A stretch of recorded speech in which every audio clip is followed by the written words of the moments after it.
10,000 वर्ष पीछे जाने का शाब्दिक अर्थ है कि आप लाखों वर्ष पीछे चले गए, कई लाख वर्ष पीछे चले गए।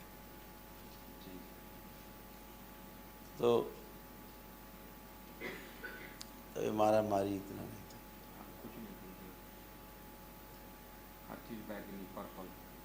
दुष्ट भी होते थे, वो तपस्वी होते थे।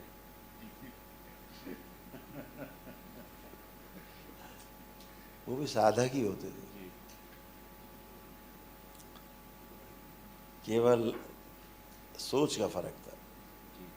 संप्रदाय अपने अपने हिसाब से बने हुए थे, लेकिन सब साधक ही थे, सभी साधक थे। गुरुदेव ये उस पीरियड में अभी तक अंश अटका पड़ा है गुरुदेव। वो रहेगा, वो तो रहेगा, सभी का है अंश में। तो होता ही है, जहाँ भी जिस भी युग में जिस भी कालखंड में आपका जन्म होता है, आज से पीछे हजारों लाखों जन्म हुए हैं, सभी जगह अंश तो छूट ही जाता, रहता ही है, सभी जगह रहता है।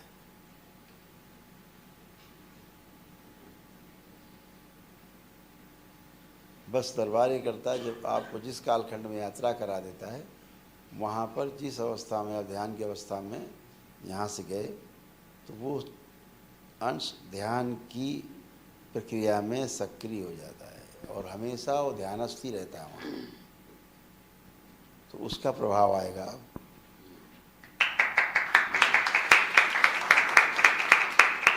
इसीलिए यहाँ बहुत अच्छा फील नहीं होगा।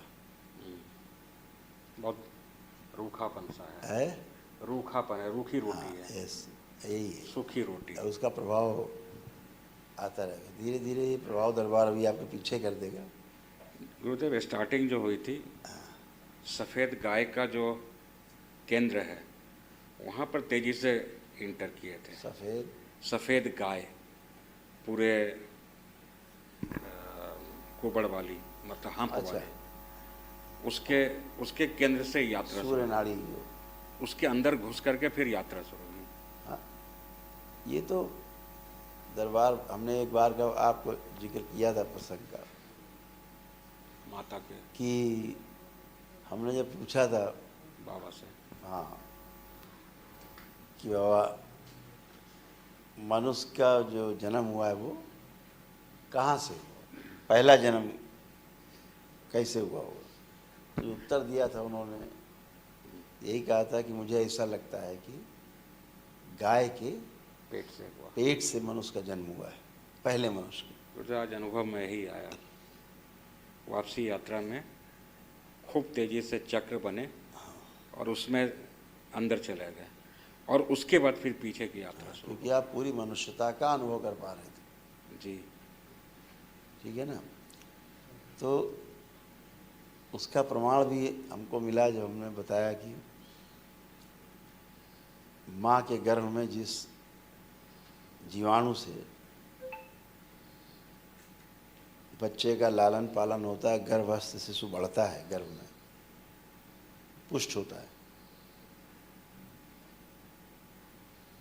वो जब बच्चा पैदा होता है तो वो जो माँ के दुग्ध में भी वही जीवाणु होता है, जिससे बाहर भी आकर के उसका लालन पालन होता है। जब माँ का दूध पीता है बच्चा, उसमें भी वही जीवाणु होता है। और यही जब माँ को दुग्ध नहीं होता तो देसी गाय के दूध में भी यही जीवाणु पाया जाता है। पूरे संसार में केवल एक यही ऐसा जीव है, गाय, जिसमें वो पोषक तत्व पाया जाता है, जीव पाया जाता है कि अगर मनुष्य के बच्चे को दूध ना मिले तो देशी गाय के दूध को अगर उसको पिलाया जाता है तो बिल्कुल माँ के ही समान होता है, इसीलिए गाय को माँ कहा गया। I had this question, I explained to Gurudev और that इससे ये सिद्ध होता है कि एक्चुअली में मनुष्य का जन्म गाय के ही गर्भ से हुआ, पहले मनुष्य का जन्म गाय के ही गर्भ से, क्योंकि उसमें वो जीवाणु मौजूद है आज भी।